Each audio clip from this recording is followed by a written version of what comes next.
This conference will now be recorded. Okay, and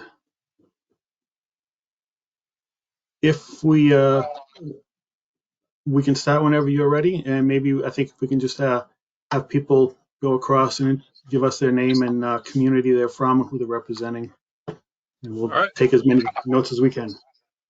So I'm Brad Harris, MRPC staff. I'm Nicholas Bostonetto, Commissioner of Public Works at City of Fitchburg and co-chair of the Montachusett Joint Transportation Committee. Okay, George Kahale, MRPC staff. Ryan Doherty, MRPC staff. Janet Tice, Shirley Planning Board. Roger Hoyt, Ashburnham Planning Board. Thank you.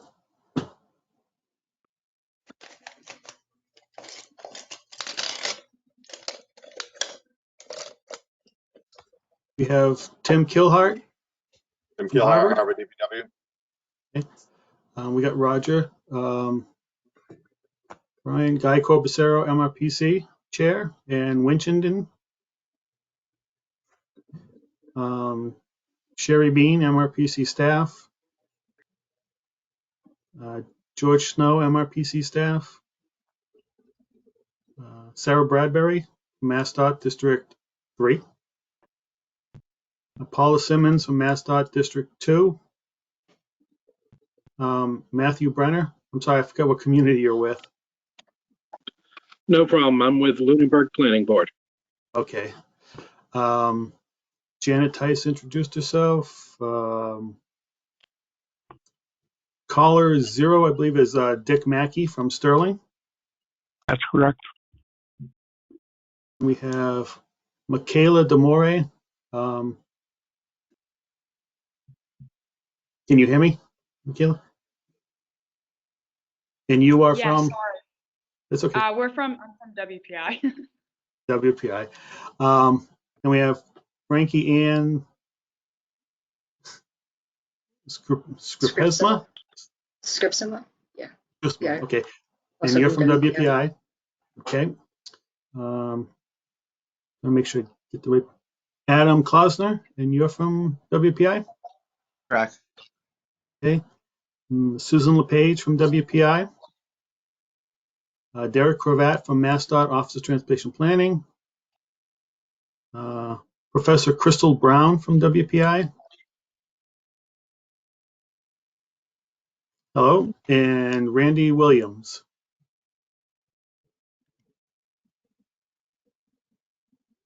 Could you tell us where you're from, Randy? Excuse me, it's Mike. Yeah. Randy Williams, I'm from the town of Ashburnham, Superintendent DPW. Great. All right. Thank you very much. I think I got everybody there on the roll call. So, well, thank you very much. The first item up, let me just, sorry, I'll go back to the chair. Let me just bring up.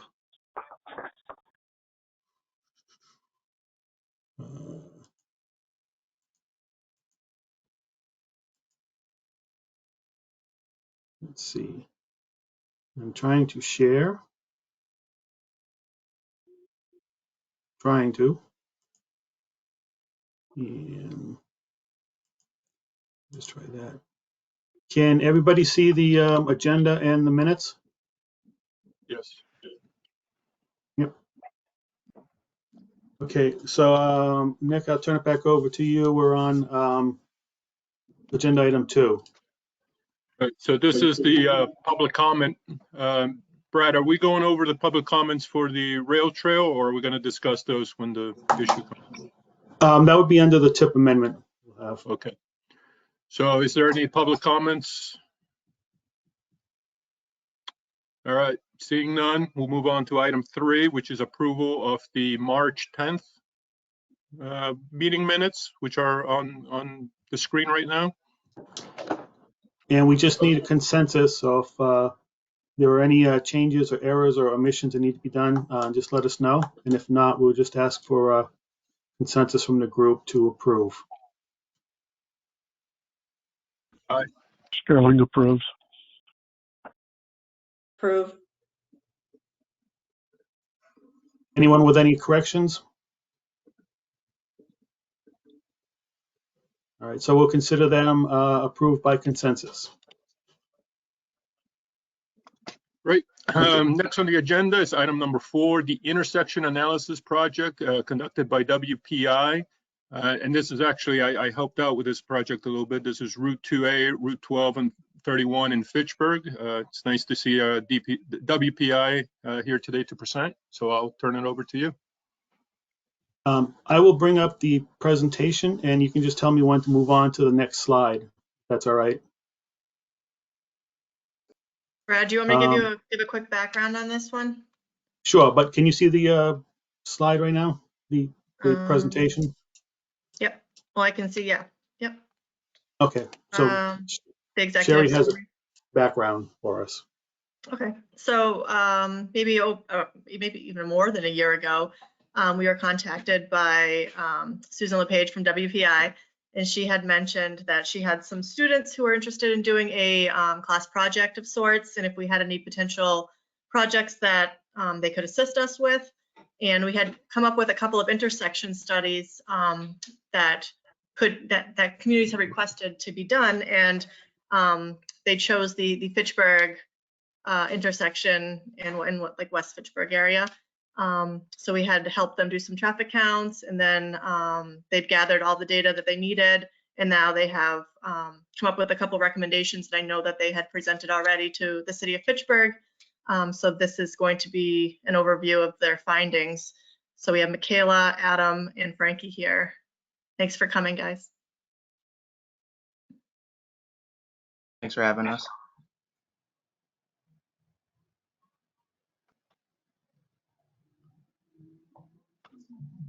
So whenever you're ready, just let me know when you want me to advance the slides. Okay, I can't see the slides. I can only see the executive summary. I'm not sure if that's just me. All right. Let me back up just a little bit then.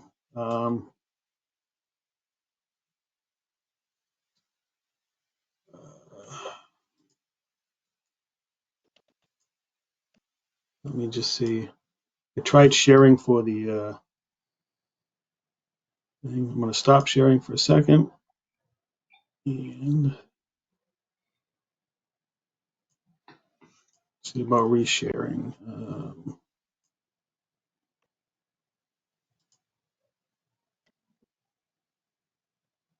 Why is it not giving me that one that I want?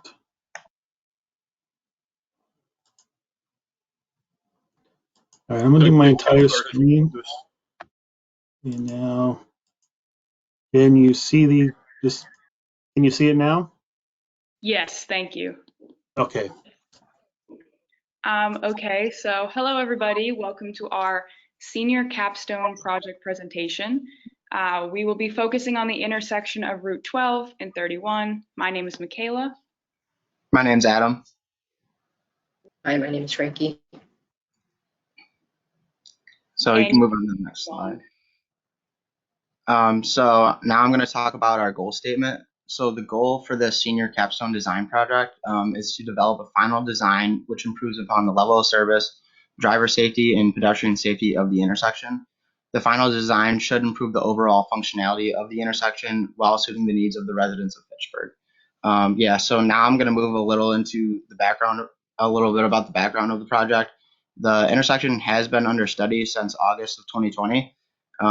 After researching and collecting data on the intersection, the team was able to find some problematic issues with the intersection, including a sight distance issue for left-hand turns on Westminster Street due to a tile store located on the corner of Westminster Street and Ashburnham Street. There was a high number of rear-end crashes on Westminster Street. The sight distance issue is causing a lot of stop-and-go action, resulting in these rear-end crashes, which is overall impacting the functionality of the intersection. Now Frankie is going to explain our methodology for the project. So we can move on to the next slide. Yes. For our methodology, we developed 4 main objectives to achieve our overall goal. Our first objective was focused on research into improvement methods for intersections, such as traffic calming and geometric changes. Our then second objective was focused on data collection and analysis, which included speed studies, crash data, design drawings, and then also implementing community engagement. And then our third objective was dedicated to developing our redesigns. And then our fourth objective was develop a system to select our overall final design recommendation. And then next slide. Michaela will go into a bit of the results. So you can go move to the next slide, please. Okay, so you can kind of just move on past this slide. I will be discussing our first objective. As we just stated, our first objective was to understand intersection improvement methods. So to do this, we needed to determine some of the key problems of the intersection. So after some preliminary observation and measurements, we determined the sight distance on Westminster Street, as well as possible speeding on Ashburnham Street and River Street issues. So as you can see from the sight distance diagram, a safe sight distance for this location would be 309 feet. However, it's currently 115 feet. And so if you want to go on to the next slide, have another diagram. So as you can see from this crash diagram, this is a common location for rear end or angled crashes. So our assumption was that vehicles on Westminster cannot see any approaching vehicle on Ashburnham Street, or that traffic on Ashburnham Street is speeding, so when a vehicle turns from Westminster, they crash. In order to combat these issues, the team researched traffic calming methods such as street parking or various pedestrian features to reduce speeding. Additionally, we looked into changing the geometrics of the intersection to help with the sight distance. You can move on now. Thank you. Thanks, Michaela. So the team was able to find that River Street accumulated the highest average 24-hour volume of 12,048, followed by Westminster Street with a count of 6,355, and the least amount of traffic occurred on Ashburnham Street, which had an average 24-hour volume of 3,860. You can move on to the next slide now. So looking more at some of the data we collected, we were able to find that Ashburnham Street had a negative or downhill grade of 5% with a speed limit of 20 miles per hour and an 85th percentile speed of 28 miles per hour. For River Street, there was an even grade or no slope, speed limit of 25 miles per hour and an 85th percentile speed of 29 miles per hour. And then Westminster Street had an uphill slope of 2%, and we were unable to get the approaching speed data for that leg. The speed data was collected through ATR counts back in September and October of last year. You can move on to the next slide now. So to understand a little bit more of the logistics of the intersection, we collected turning movement counts the week after we conducted the ATR counts that Adam just talked about. So this was the end of October, and we produced these diagrams from them. On the AM diagram on the left, this shows the peak hour of 7:15 to 8:15 a.m. You can see the majority of vehicles. If you just want to click, we should have a transition. I'm sorry, what was that? If you just want to like click the next arrow, we should have a little bubble pop up. Okay. Yes, so as you can see right there, the majority of vehicles are either turning left from River Street onto Westminster, or they're taking a right out of Westminster to River Street. So now looking at the PM peak diagram on the right, which shows 3 to 4 p.m. The trend is consistent, so if you want to just click again, thank you. So this trend is consistent with the highest volumes of cars traveling to and from River and Westminster Street. So next slide. So as you can see, we took this information, we analyzed the level of service in highway capacity software.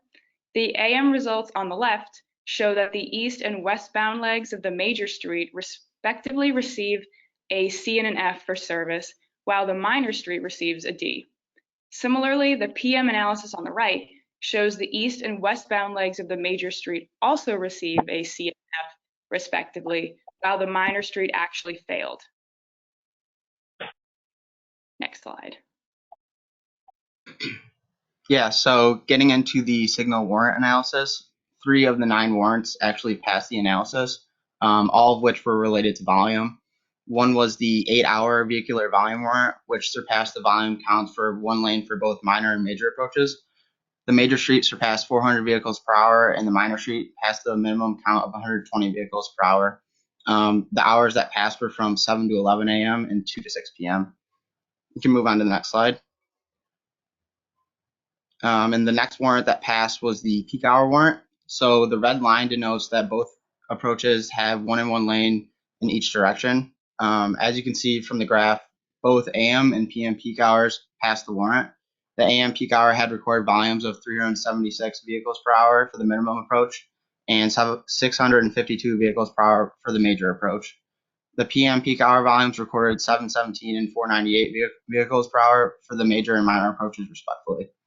And then you can move on to the next slide. And then the last warrant passed, which was the 4-hour vehicular volume warrant. The team used the hours from 2 to 6 p.m. Each hour is denoted as a green dot on the graph, and all volumes were above the 1 in 1 lane minimum volumes. We are now going to look at our preliminary designs. So you can move on to the next slide. So now looking at our results from the third objective, which was to develop our redesign alternatives. Our first 2 designs are a roundabout, as you can see on the slide, and an island, which I will get to in a minute. As you can see from this diagram, the diameter of the roundabout is too large to be effective in this location.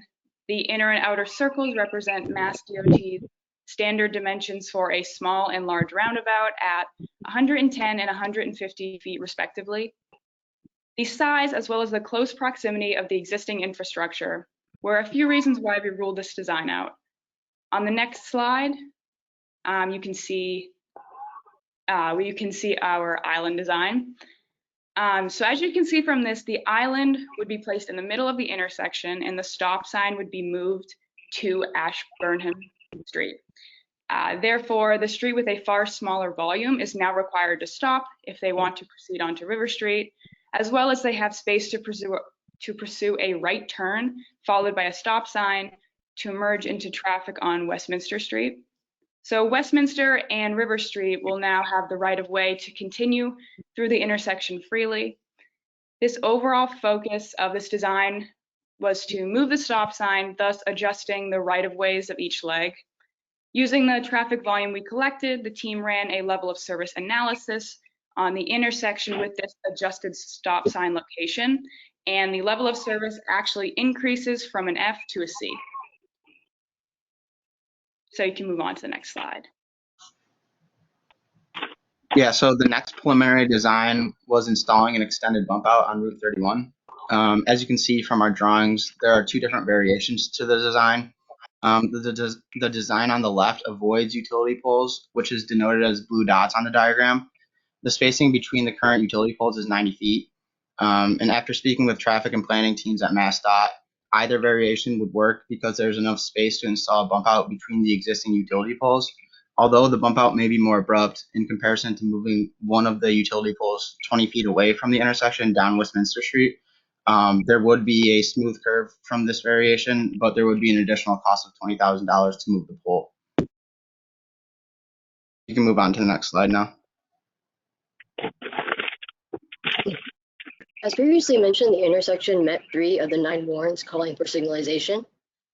Due to the limited geometry of the intersection, the team thought that a mass arm style signalization would be more practical versus a span wire signal.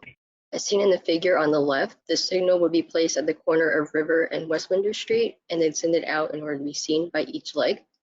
And then another option for signal design is to supplement the bump out design with the addition of a signal.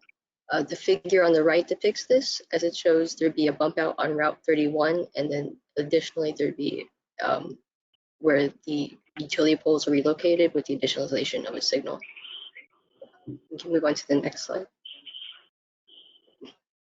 And so then in our 4th objective, we evaluated all of our preliminary designs based upon 4 different criteria standards. And then our final recommendation was then selected through these 4, which are the traffic evaluation criteria sheet scores, which were provided by MRPC, expert opinion feedback and highway capacity level of service software analysis, and community public opinion. The TEC sheet scores provide points to the proposed projects based on how the project would improve traffic, safety, mobility of the intersection. And then points are then also assigned to the project if there's a positive community effect and support with the land use, and then also economic development or environmental effects. We also then were able to meet with several different experts of their fields, including MassDOT engineers and planners, and then also local and regional engineers and workers to Fitchburg. HCS software is then also used to analyze level service for time comparison of how quickly a design would fail between like 10 to 15 years comparison, with a growth rate of about 1.5%, and then the present time comparison of how well each design is then graded. Next slide, please. Okay. After compiling all the criteria, the preliminary designs were then scored. The TEC scores were scaled ×1, with the level of service and public opinion ×2, and then expert opinion ×3. This scaling was based on the degree of which each parameter contributed to our final decision, and the level of importance it is to continue the project. The level of service scoring was determined by the benefit the design provided to the level of service of the intersection. The expert opinion scoring was determined by the number of experts who would pick the specific design as beneficial for the intersection. And then public opinion was scored based on what and how the intersection, the design addressed problems of the intersection, and then how much the service it would be caused by the design. And then after scoring of all 4 of our designs, we found out that the bump out was scored of 34.5, the island 31.5, the signal at 27, and then the bump out with the signal at 28. And we can move on to our final recommendations. And so then in the end, we decided to present our final recommendation in the form of a short-term and long-term design change. The short-term change design recommendation is the bump out on Route 31 with the relocation of the utility poles to correct all the geometric difficulties of the intersection. And then the long-term recommendation would be the addition of a signal to this bump out design later down the road. The bump out design with the moving of the utility poles was chosen so that there was more room for the turn. And then the signal design later down the road was picked because due to our HCS analysis, in approximately 10 years, the just bump out design will fail, and that is the approximate amount of time it would take for like a signal to be approved and funded to start construction at it for the intersection. Move on to our final slides. Okay. So then overall, the completion of this project could not have been possible without many help from different parties. We would like to specifically thank Professor LePage and Professor Brown for advising us throughout, to Sherry Bean and Brad Harris from MRPC for all their assistance and resources in helping, to George Snow, also from MRPC, for your additional help in our data collection. And then we'd also like to extend our thanks to Ann Sullivan, Sarah Bradbury, Lola Campbell, Ross Goodall, and Nick Bazzanetto for contributing their time and expertise to our project. Next slide. And then we thank you for letting us present to you today, and we can now take any questions that you all have at this time.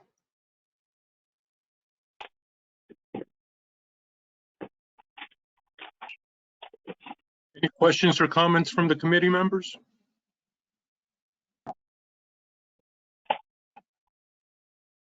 I have a quick question.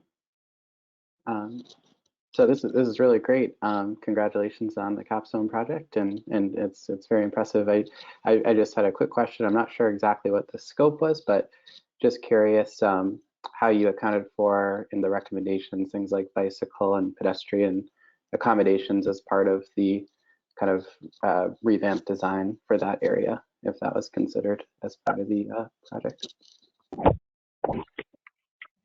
Yeah, so we had when we did our data collection, like the ATR and turning movement count collection, we also took note of any pedestrians if they were crossing the street or any bicyclists. And during our time, we saw like a very minimal number of pedestrians, maybe 2 or 3.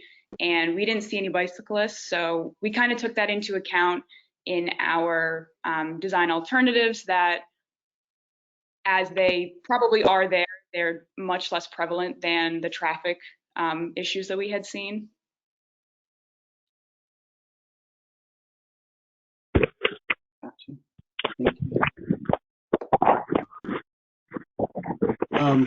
I had a quick question. I know you probably didn't have the data to look at it, but did you find any data before the pandemic hit to see if what kind of drop there was in the traffic volumes out there? Was that possible for you?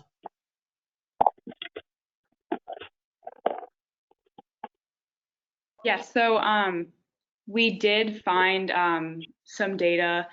There was a, due to the level of cases in the pandemic in October, there definitely was a slight decrease in the traffic, but it wasn't significant enough for us to feel the need to supplement the data collection with either another day or any additional type of collection. So did you get an idea as to, I'm sorry, I just wanted, so did you get an idea there was a 5% drop in the traffic volumes or anything like that? I'm just curious. It's just. We didn't specifically see numerically if it was a specific drop, but it did seem like it was consistently scaled back. So if you would apply a growth rate, it looked like it'd probably be about the same.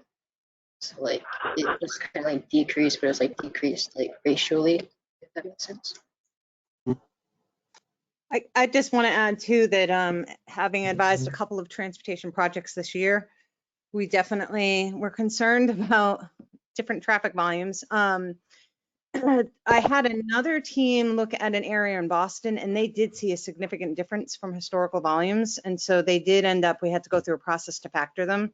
With this team, it didn't seem like that intersection really saw a drop in traffic from previous years. It could have been in October, there was a lot more travel. We were kind of seeing traffic going back to normal, but it didn't seem like there was a need to factor it to move forward with their work. Okay, again, I was just curious to see if there was a percentage drop that you might have noticed, but yeah, by October, I think some of our traffic patterns started coming back, like you said.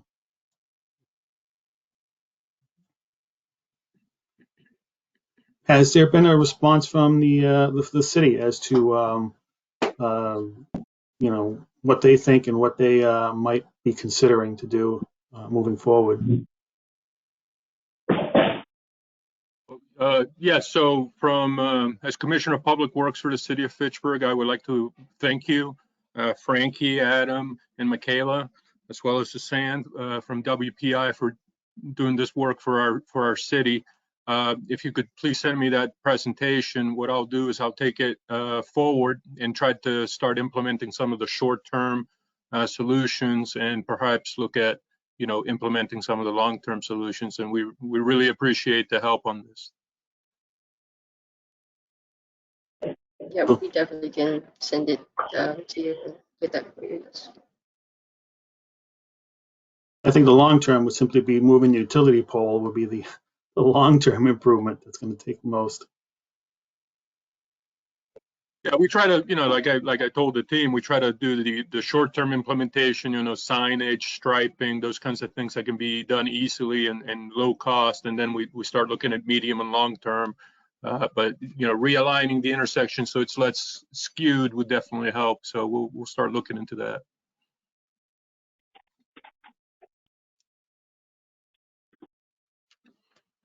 Well, personally, from the MRPC, I wanted to thank WPI students for their work. It's very impressive, and we're more than happy to work with you again in the future if you have any requests or projects that you want to do.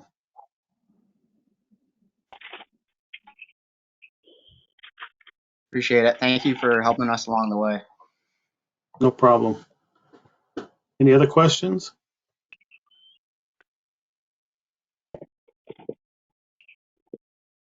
Nope. I think we're all set then. Thank you very much. Thank you. Thank you. Thank you. Back to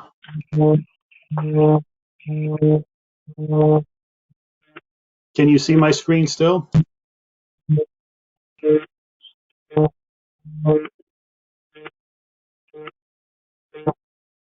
everyone see the agenda? Yeah, we can see the agenda. Okay. So we're on item number 5 now, which is the draft amendment number 2 to the TIP. And I will be handling that one. Last month at the MPO meeting on March 17th, the MPO voted to release for a 21-day public review and comment period an amendment to the 2021 to 2025 Transportation Improvement Program, specifically within the year, fiscal year 2021. You see here first is a notice that went out to the our mailing list announcing the establishment of the comment period and the need for the amendment. The comment period began on Friday, March 26th, and it closes actually tomorrow at the end of business on April 15th.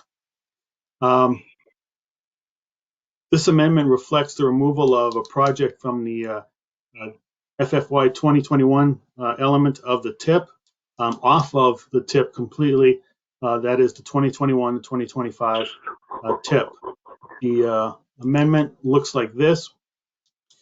Basically, in 2021, we have listed Fitchburg-Leominster Twin Cities Rail Trail Construction Phase 2 at a total of $10,253,000. Mass DOT was recommending that it just be moved off of the TIP at this point. This was a major item of discussion at the March 17th MPO meeting. A number of individuals turned out to talk and comment on this.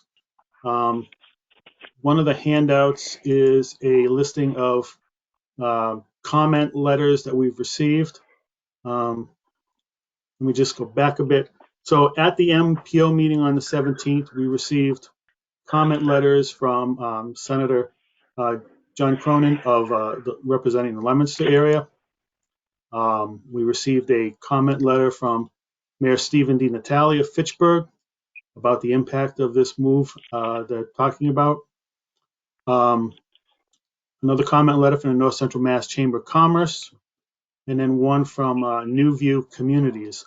And in addition to the other number of other speakers at the MPO meeting, all of them stressed the importance of this project, its impact on the economic development of Fitchburg and Leominster and in the along the corridor, its impact in terms of recreational and attractiveness for the cities of Fitchburg and Leominster.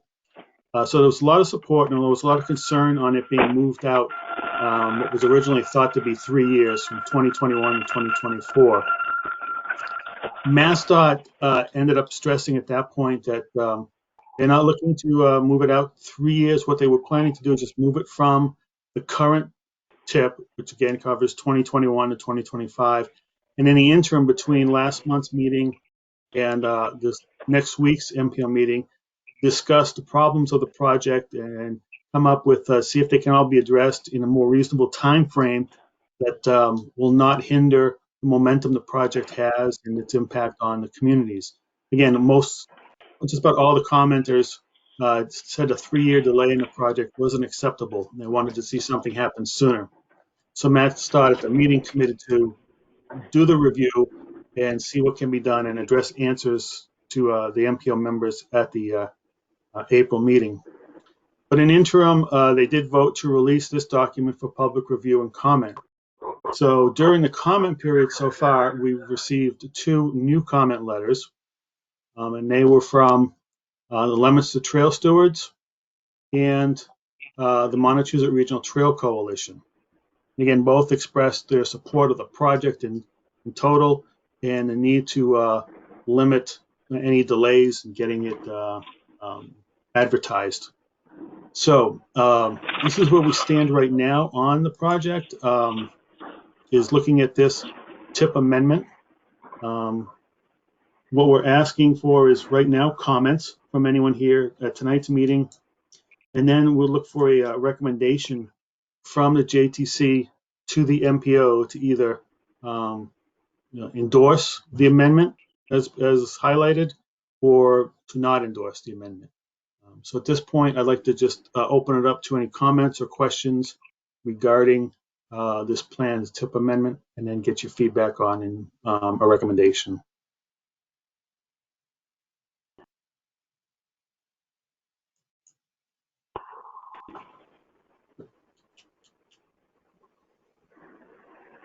No questions or comments? What are the issues that need to be resolved that could potentially delay this? MassDOT was going to try and narrow those down, but I know there were issues with there's a planned bridge over the Nashua River down near Fitchburg. There were some issues with talk about MBTA signal tower, where that's being located. Also with the materials present down in the area, and whether there'd be need for some hazmat permitting and other permitting processes, and just, I think, identification of the actual layout for the bridge and the crossing.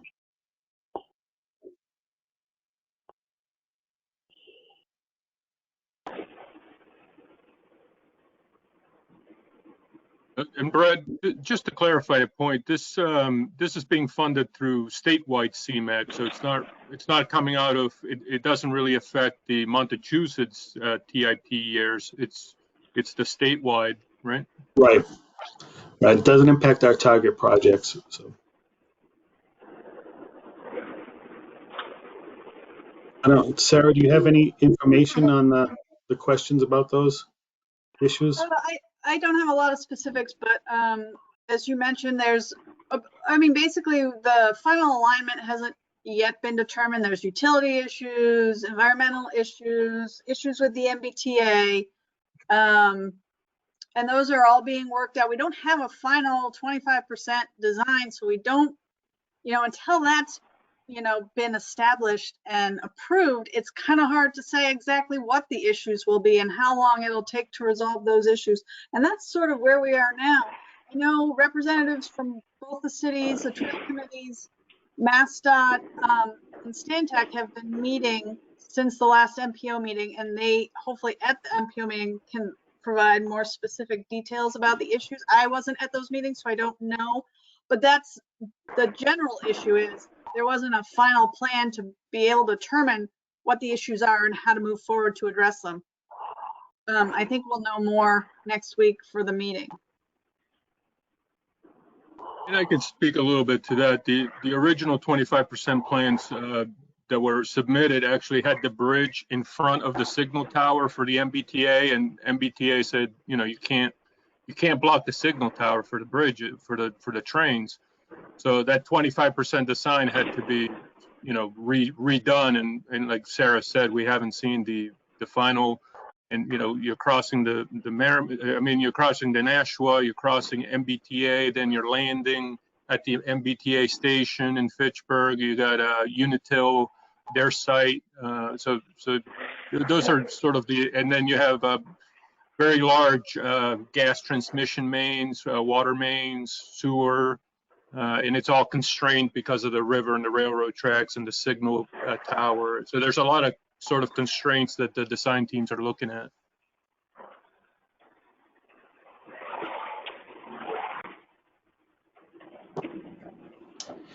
So is there a recommendation from the JTC for the MPO?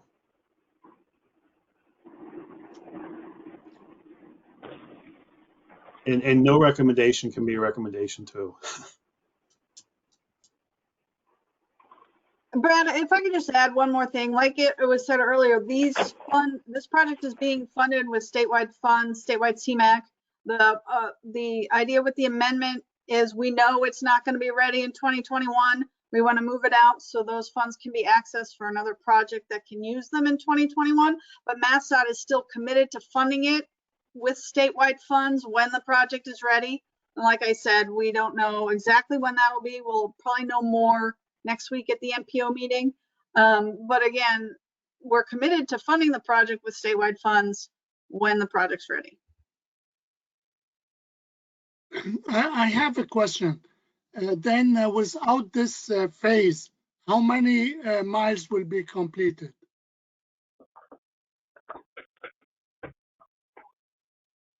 I don't know. This phase is the connections to downtown in Fitchburg and Leominster. So, you know, you'd end up just short of where you want to be on both ends.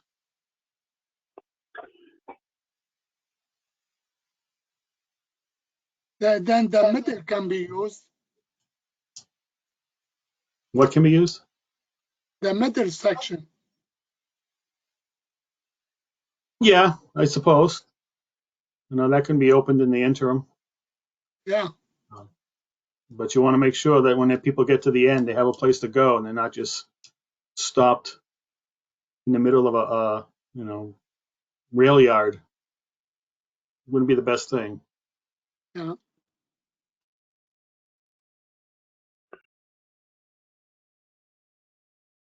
So could we proceed with telling the MPO that the JTC couldn't reach a conclusion on a positive or negative recommendation, and would just leave the decision up to the MPO based upon what they learned at the meeting? Does that sound reasonable? It would be a diplomatic solution. Okay. I think that would be reasonable. Okay. I will inform them at the MPO meeting that that's where it stands, and we'll go from there. So if there's any other questions on that amendment? Right, could I just add one? When that message is being conveyed, I just want to echo what Sarah said and emphasize that, you know, the reason there maybe isn't a recommendation for yes or no is because there's not as much information as we'd like to have at this time, and you know, it's not being deferred for any other reason other than that we'll have more information next week. You know, just to make it clear that, you know, that it's not necessarily a, you know, negative, it's more just a lack of information thing. So just wanted to make the messaging around that clear to emphasize the points that Sarah made. That sounds good. All right, we'll let them know. All right, bring the agenda back up. All right, item number 6, the Montachusett 2022 to 2026 TIP, review and discussion of the draft document. That will be Brian.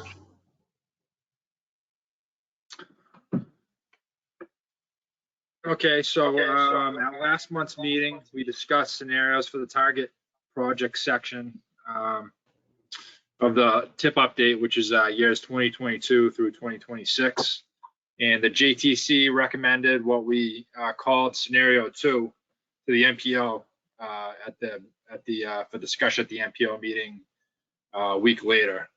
However, upon discussion with the MPO last month at its meeting, a new scenario was created and determined to be by the group to be the ideal scenario to develop into the draft TIP update. So basically, in the last month, we've taken those projects that are preferred by the MPO and developed them into the TIP. And what we plan on doing is voting at the MPO at next week's meeting on sending this draft TIP document out for a 21-day public comment. So today with the JTC, I'll just quickly go over the target projects which we've included in the document.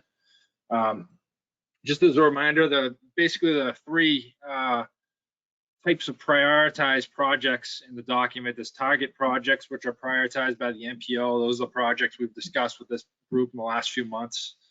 There's statewide projects, which are prioritized by Mass DOT and state. And there's a transit section, which are prioritized by the Transit Authority. So I'll go over in detail the target projects. We also have the other projects I've mentioned available, but I won't go over those in detail. So in the draft TIP, we've included in year 2022, 2 projects. The first in Lancaster, intersection improvements and related work on 117 at Route 70.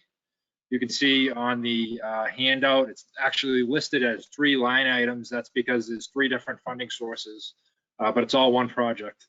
The other project in 2022 we have is Hubbardston Highway reconstruction of Route 68 from Williamsville Road to Elm Street. And those are the two projects we have in our target selection section for 2022. Below that, you can see the state prioritized highway projects. As I mentioned, I won't go over those in detail. Brad, if you want to scroll down to 2023.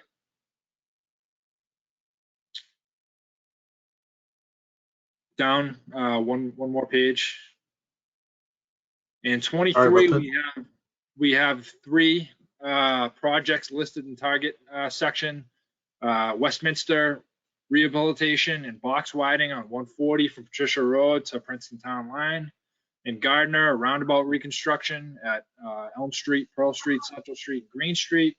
In Templeton, roundabout construction at the intersection of South Main Street, North Main Street, and Gardner Road. Moving down to 2024. We have just one project in the target section in 2024. That's Leominster reconstruction of Route 12, which is Central Street. Again, this is 3 line items you see on this table. That's because of the 3 different funding sources. This Leominster project is also what we call advanced constructed over 3 construction seasons. So we have it listed under 3 years of this TIP. We have it under 2024, 25, and 26. So again, this Leominster project is the one project listed in 2024 in our region. Down to 2025,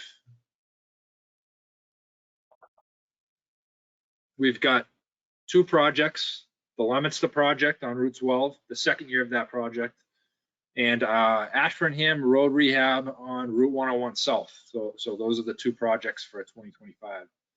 And finally, in 2026, we have 3 projects. The final year of construction of the Leominster at Route 12 Central Street project. Also, Templeton reconstruction of Route 68 from King Philip Trail to Phillipston Town Line. And finally, Harvard resurfacing box widening on Air Road. This Harvard project, we plan to advance construct over 2 construction seasons. We have listed in 2026 in this particular update, funded at $2.5 million. The remainder of that project will be funded. We plan on funding it in 2027, and we'll add that update next year's TIP. So those are the target projects which we've developed a TIP around. The document itself has a number of different analysis included. The document's roughly 150 pages long, so there's a lot of substance in it. We plan on just distributing that draft document to the MPO members today for their review. And as I mentioned, it'll be a discussion at next week's MPO meeting, and they'll decide to whether to release it for a 21-day public comment period. Next JTC meeting in April and in May, this group will get a chance to provide an official public comment, and you'll also be able to access the document itself during the comment period. There's also a handout on the transit lists. I wasn't planning on going over those in detail, but that's just for your information. That's included in the document, and it's the same 5 years, 2022 through 26. So that's just for your information. So I guess what we're looking for from the JTC today is a recommendation to the MPO to release the document, the draft document, for a 21-day public comment period.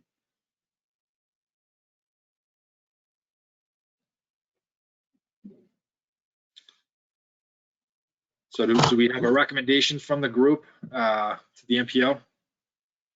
Any questions on the scenario presented?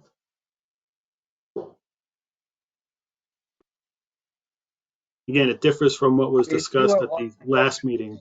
I'm sorry. Yeah, Brad, I do have one question. The 101 project in Ashburnham, each step we we take, it seems to go further along down the road, and we're encountering additional costs for additional design as this project gets postponed. Is there some way to address that so that we don't have to incur additional costs again for design for 2025? So one of the major differences between the scenario which the JTC suggested last month and what we ultimately ended up going with was the scenario the JTC suggested. I believe we dropped Ashburnham off of the list due to mostly the price of the project going up by 50% over the last year. So in an effort to be fiscally constrained, we decided to drop that off. However, upon discussion with the MPO, we were able to figure out a way to keep it actually within the year which it was listed. It's currently listed in 2025. Certainly willing to work with the town to further progress the design of that project, anything we can do. It's certainly important to keep with the consultants in the design and keep the project moving forward. The cost for construction materials goes up every year. As I mentioned, this particular project, the price went from roughly $5 million in last year's tip to north of $9 million currently. So, it's been a challenge keeping it funded while keeping fiscal constraint in the document, but we've managed to do that. So I guess going forward, we'll just, look to keep things progressing a little bit more. What I can say on the design is when you look in the tip 2 now, please note that the cost you see listed in 2025, it's based upon an inflation factor of was it 12% from 16% in 25. Oh no, I'm sorry, 12%. You're right. 12% in 25. So we have the cost estimate right now from Mass DOT and the state. It's inflated 25% because they were listing it in 2025. Sorry, it's increased 12% because it's listed in 2025. But in terms of additional design work, I would be talking to the district and making sure that there's no other new design components that have to be put into play with this project. The design consultant should have a good handle on what he needs to address, and Mass DOT can certainly inform them what they have to look at. So I think that'd be the best way to try and keep a lid on the cost of the design, is just making sure there's good communication between the district and the design consultant. Okay, thanks. Any other questions?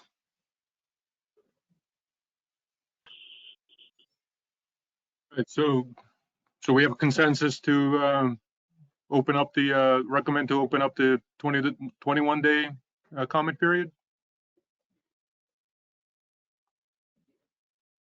I don't see any objections. Great. We will inform the MPO that the JTC recommends this go out for a 21-day public review and comment period. Thank you.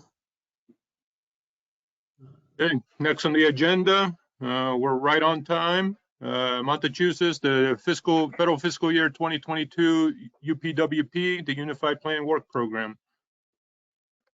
Will be Sherry. All right, so there is a handout for this one as well.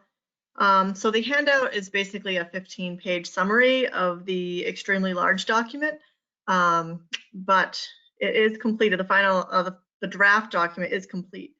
But just to go over some of the things that are located in this document. So included in the summary is the geographic and social equity analysis that we've done, where we take projects from the past 5 years and determine if they are located within environmental justice communities or Title VI communities, and then also to determine which communities we've done a lot of projects for, So on page, it actually doesn't have a number. On page 6, there's actually a map that shows in darker colors the communities that we've worked the most with.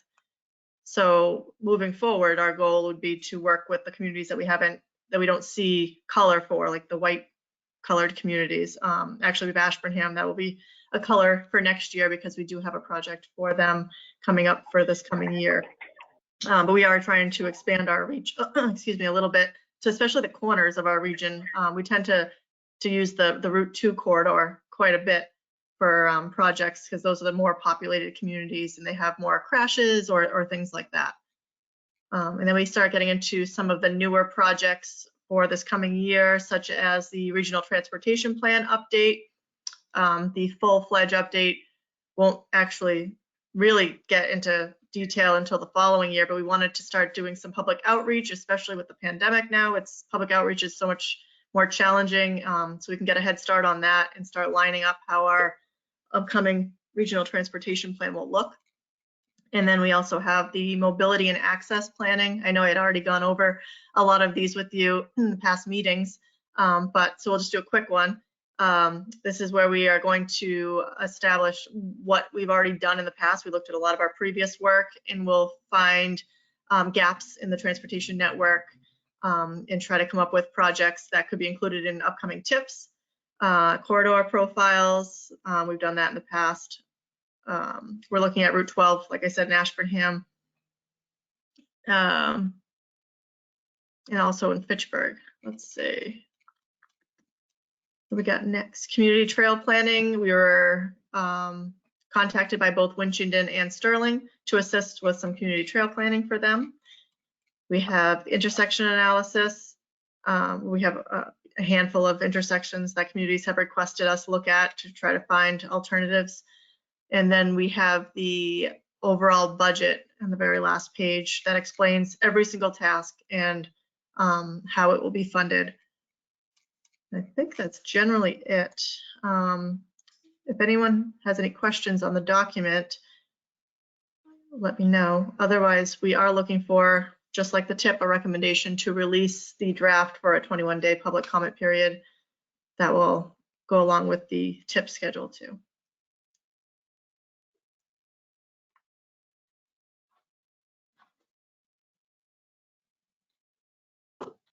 Any questions for Sherry?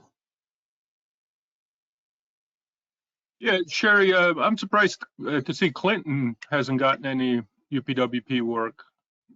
They Yeah, have a lot nice- of it has to do with communities requesting projects. We haven't heard from Clinton in quite a while, so I'm not really sure if that's just because they don't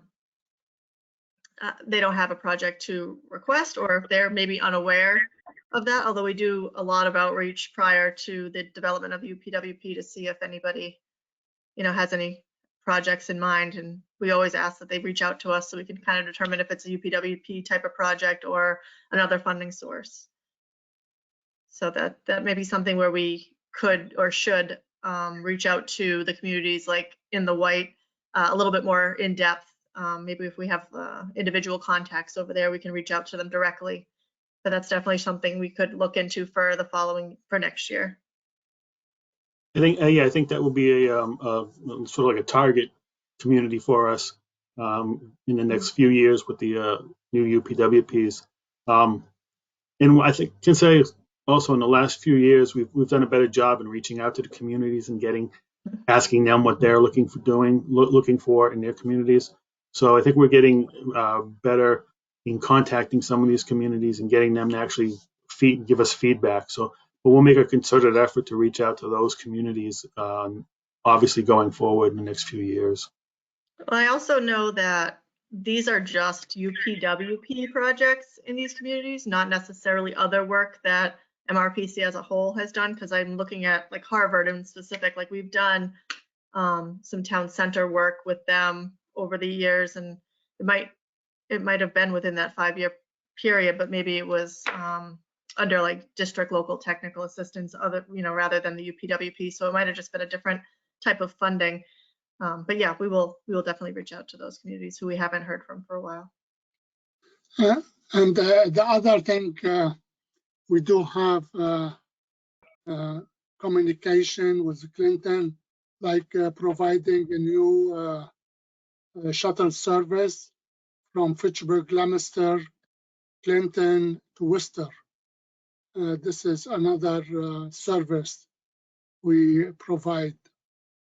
And some of those, like George is saying, some of that work comes under what we consider regional work efforts. Like our regional transportation planning obviously covers all of our communities. Traffic count program covers them. George's transit assistance that he does with Mark covers all the communities that request. So, it's not like the corridor profile is one specific community, one specific road. So there are those region-wide tasks that we still incorporate all of our communities into.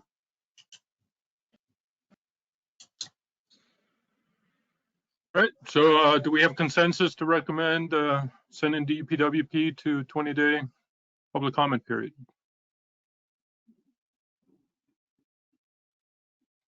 Great, looks like it. Thank you. Next.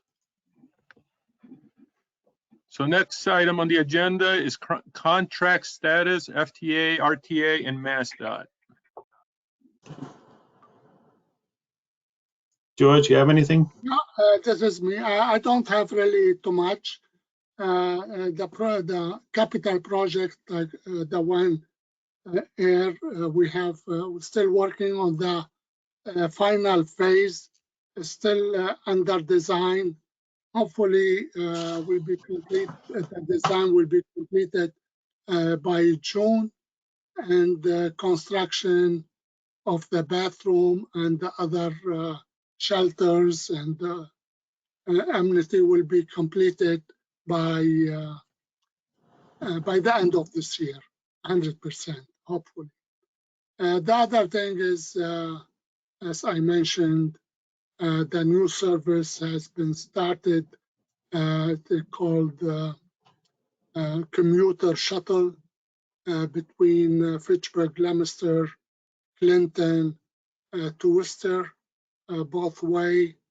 And the other thing, we have a new service. It's doing very well. It is the Saturday service in Atoll. We implemented last month, and it's working very well. And MART, it is considering reinstitute all the shuttle were terminated temporarily because the COVID-19 is going to start soon, like Littleton shuttle, Devon's shuttle, increasing the shuttle to Boston and Worcester. All these services will be reinstituted hopefully by April this month. That's what I have.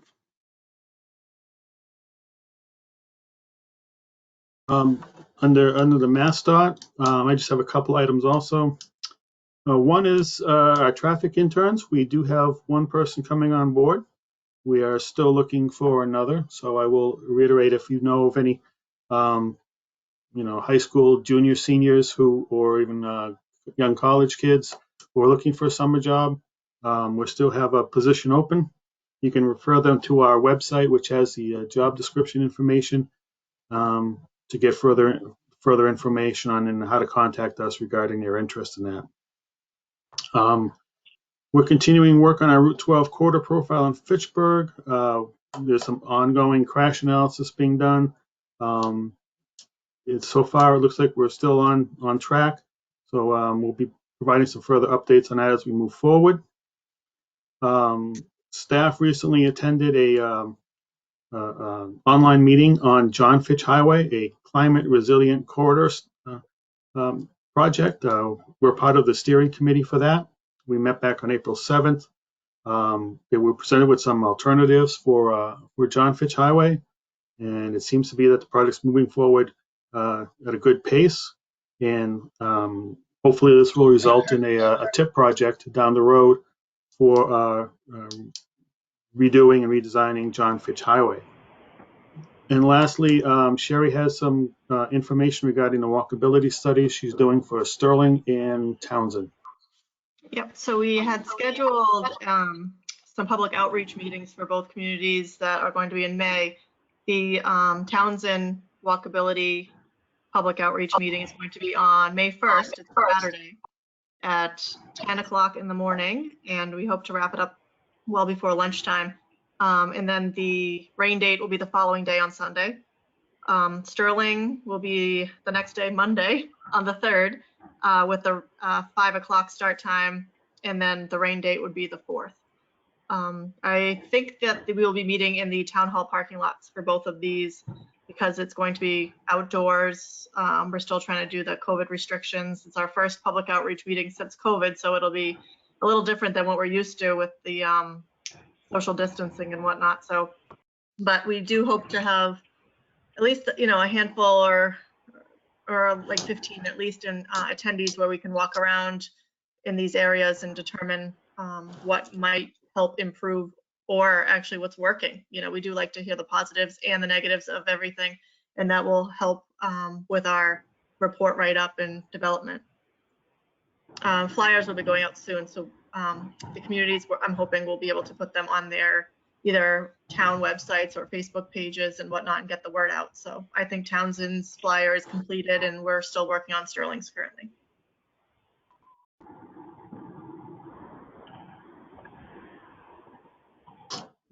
I think that's all we have on the status. Excellent report as always, and thank you all for your hard work on all these projects. So with, I guess we just accept the reports.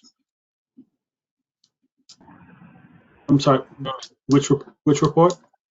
Yeah, just the staff reports, the contract Yep. reports. All right, so we're 20 minutes ahead of schedule here. The last item on the agenda is when to hold the next meeting. Yep, we're scheduled for Wednesday, May 12th at 2:30. And I'll just give a heads up that that meeting will be selecting a nominating committee to help us put together a slate for the upcoming election, which would be in July. So that'll be one of the agenda items for next month.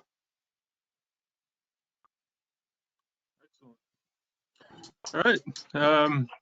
If there's no other questions or comments, motion to adjourn. So moved. Thank you very much. Appreciate it. And if you have any questions in the interim, give us a call. Thank you.